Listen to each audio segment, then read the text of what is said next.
All right, my name's Ishmael, and my presentation is on bullying and how it affects social and mental health. So let's start with the definition. What exactly is bullying? In quotes, bullying is unwanted aggressive behavior among school-aged children that involves a real or perceived power imbalance. The behavior is repeated or has the potential to be repeated over time. Both kids who are bullied and those who bully others may have serious lasting problems. In order for it to be considered bullying, it is the imbalance of power or repetition, which an imbalance of power means when a bigger kid, like this kid here, is always picking on a smaller kid. And repetition is obviously when they keep doing it continuously. It includes making threats, spreading rumors, physically and verbally attacking someone, or excluding someone from a group on purpose. Being bullied as a child may have long-lasting repercussions that can follow into adulthood. A new study published in Psychological Science shows that being bullied as a child was linked to more struggles to hold a regular job, more health problems, and poor social relationships when the victim became an adult. There are 3 different types of bullying. Well, actually, there's 4 that I forgot to put on here, which is cyberbullying as the 4th one. So there's verbal bullying, physical bullying, social bullying, and cyberbullying. Verbal bullying is when saying or writing mean things about someone. Physical bullying is being harmful to a person or their possessions, like pushing someone against a locker, giving them or taking their phone away. Social bullying is hurting someone's reputation or a relationship, like spreading rumors about someone. And cyberbullying is when someone is getting bullied on social media or online. When and where does bullying happen? It happens on the playground, on the school building, on the bus, the neighborhood, or traveling home from school, or in the PE locker room. There's just many places that bullying can occur. Here are some statistics. In 2014 and 2015, the School Crime Supplement National Center for Education Statistics indicates that nationwide about 21% of students ages 12 to 18 experience bullying. The 2015 Youth Risk Behavior Surveillance System Centers for Disease Control and Prevention indicates nationwide that 20% of students in grades 9 and 12 report being bullied on school property in the 12 months preceding the survey. Kids have different roles in bullying. Number 1, kids who are the bully. Number 2, kids who assist the bully. Number 3, kids who witness the bully and do nothing about it. Number 4, kids who defend the person being bullied. Number 5, kids who reinforce the bullying, which is like someone who persuades it or instigates the bullying. And there are 2 different types of bullies. Number 1, you have the typical popular kid who half the school likes and half the school doesn't, and he just likes to pick on other people just to make himself look cool. And then we have the other type of kid who's like the lone wolf. He's like the silent, quiet type who likes to bully people just for fun or just because he feels lonely. So bullying has its effects mentally and physically on health. It can lead to lack of appetite, which leads to weight loss, a lack of sleep. You can have anxiety issues, depression issues, increased levels of sadness, and kids who are bullied are less concentrated in class, their grades go down, and also suicide is a big issue when it comes to bullying.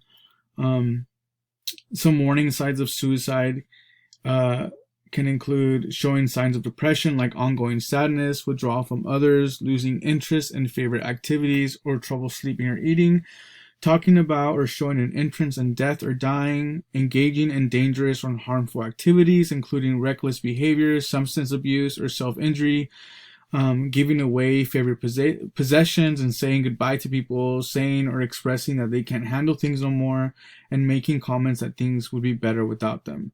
If a person is displaying these symptoms, talk to them about your concerns and help them right away, such as from a counselor, doctor, or just letting their family know that they're having issues. Bullying also has its effects socially. It causes health problems, social problems, trouble having a relationship. Someone can become antisocial, or they can become awkward, quiet, and shy. The subjects had problems forming adult social relationships. So people who are bullying become it's like they become socially awkward, and it's hard for them to have long-term friendships or good relationships with their parents or with their peers. Kids who are bullied were more likely to have childhood psychiatric problems and difficulties with their family, which may have accounted for their problems later in life. They had the greatest chance of developing health problems as an adult. They were more than 6 times likely to have a serious illness, smoke regularly, or develop a psychiatric disorder compared to those who did not bully anyone at all.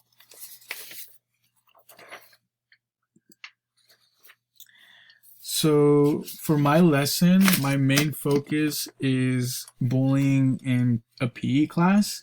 The reason I'm doing this is because I am a PE major, which is studying to be a physical education teacher. And as you see in movies and in real life, a lot of the bullying happens in PE class. So bullying in PE class, it really discourages students from liking PE class. They end up hating any type of physical activity because they remember the bullying in PE. Students will fake injuries to get out of class. Bullying occurs in the locker room the most.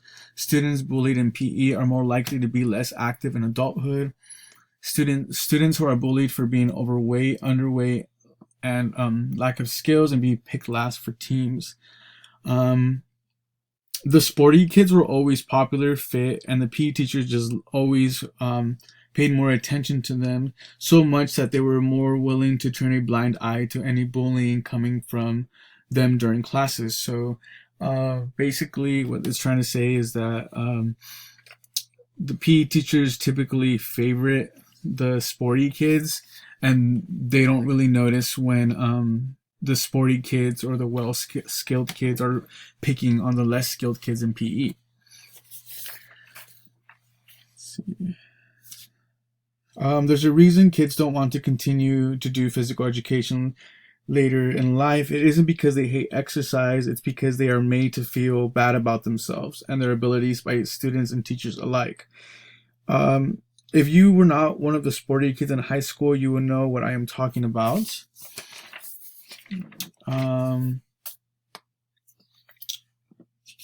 Kids usually who aren't very good at sports are always like the one that are picked last for teams, and they're just looked down on in PE class. And a lot of the bullying happens during the game or in the locker room when the teacher isn't looking. So how can you prevent bullying as a PE teacher? One way, since you're PE teachers usually have a really big class, and it's hard to monitor everyone in the class, and sometimes the bullying happens when the teacher isn't looking. So a good way to prevent bullying in PE is choose activities that keep all students active. You don't want kids standing around and giving them that extra time to bully another kid. You should always assign groups, teams, and partners before class. As a PE major, we are taught not to do captains in PE classes because the people who are picked last are usually the ones that people don't want on their teams, and that makes them feel bad about themselves. And then also teach and reinforce social skills, like how to work as a team, how to accept the fact that not everyone's going to be on the same skill level. Because a lot of kids get picked on for being overweight or because they're not properly skilled like the others. So everyone isn't on the same page when it comes to PE class. So as a teacher, it's good to reinforce communication and teamwork in PE classes so that no one feels bullied or left out. Here are some more statistics on how bullying can lead to suicide. Suicide is the third leading cause of death among young people, resulting in about 4,400 deaths per year, according to the CDC. For every suicide among young people, there are at least 100 suicide attempts. Over 14% of high school students have considered suicide, and almost 7% have attempted it. Bully victims are between 2 to 9 times more likely to consider suicide than non-victims, according to the studies by Yale University. A study in Britain found that at least half of suicides among young people are related to bullying. 10 to 14-year-old girls may be at even higher risk for suicide, according to the study above. According to statistics reported by ABC News, nearly 30% of students are either bullies or victims of bullying, and 160,000 kids stay home from school every day because of fear of bullying. So as a teacher, I feel like we should bring awareness to our schools and to our classrooms, and like let the students know that bullying can really hurt someone and can cause someone to commit suicide. I think it can really affect a kid mentally, physically, emotionally, and socially. So, and especially I focused more on PE classes because PE class is one of the classes where bullying can possibly happen the most on campus. It can be, like I said earlier, during the game, on the field, or in the locker room when the teacher isn't looking. So just bringing awareness to how bad bullying can be to someone and how it can affect them and even cause them to try to commit suicide. And here are some more statistics on student bullying. Let's see. So right here it says in the red, states without bullying laws. In the yellow, first state with bullying law. 2,800 students are physically attacked in secondary schools each month. I feel like a lot of the bullying happens in middle school and high school. I used to personally work at a middle school for 2 years, and it's amazing how hurtful and mean middle schoolers can be. They just pick on each other for anything. Let's see, and 160,000 students miss school each day for the fear of being bullied.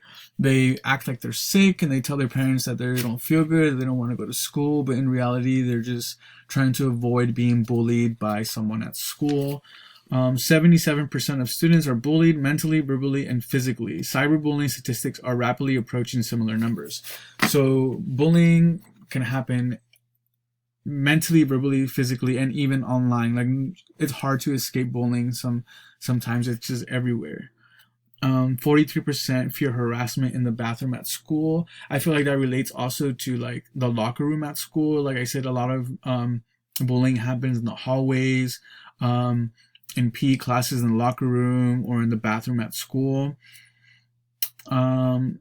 Playground school bullying statistics: every 7 minutes a child is bullied. Adult intervention 11%, peer intervention 4%, no intervention 85%. So it's saying that a lot of the times when someone's getting bullied, 85% of people who are watching don't do anything about it. So worst states to live in for bullying: K through 12, as you can see here on the map. 1 out of 4 students will be abused by another youth. 1 out of 5 admit to being bullied or doing some bullying. And here are some sources, and that is it. And here are my resources that I use for my presentation.